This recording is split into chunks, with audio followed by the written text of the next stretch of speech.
New York Yankees make a splash here right before the trade deadline, and they get starting pitching Frankie Montas from the Oakland Athletics. And Montas, he's been a guy who's been on the trade block since the offseason after the A's blew it up and traded a lot of their young players then. So Montas, one more year under control, and the Yankees get good reliever as well, Lou Trevino, former closer, in the deal. So the Yankees here, they give up a decent amount of prospects. JP Sears, Ken Waldeck, Luis Medina, and Cooper Bowman. So the last three guys, they're in the top 20 in the Yankees prospect system, and JP Sears, I believe, was their fifth-ranked prospect. So right here, Montas, he's going to help this Yankee team in the starting rotation, no doubt about it. This is a team that needed one more starter, I believe, here. You can't count on Herman. You can't count on Seravino, I believe.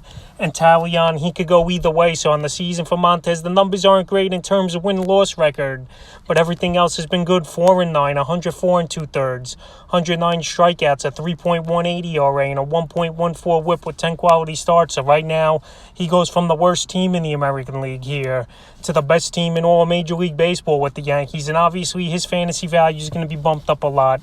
I know it's going to be a tougher ballpark to pitch in than Oakland in Yankee Stadium, where obviously it's a small right field porch in the stadium. But everything besides that is he's going to be good, I believe, here for Montas and fantasy owners. And he's going to help this Yankee team. I think right now he'll be their third best starter behind Garrett Cole and obviously Hector Cortez, who's having one amazing season. So his fantasy value definitely gets a bump up. And the Yankees, they've been filling needs. They got Benintendi last week.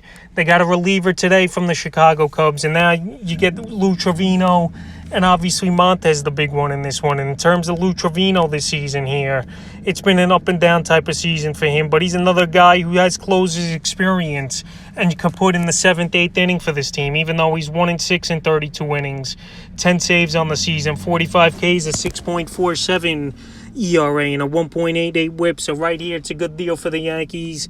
They filled two needs in this trade. I know they gave up some prospects, but the only guy we expect to have a pretty decent career or be a guy with big impact, even though you never know, is JP Sears. And we saw him early in the season have a couple decent starts with this Yankee team. So Frankie Montas and Lou Trevino to the New York Yankees from the A's.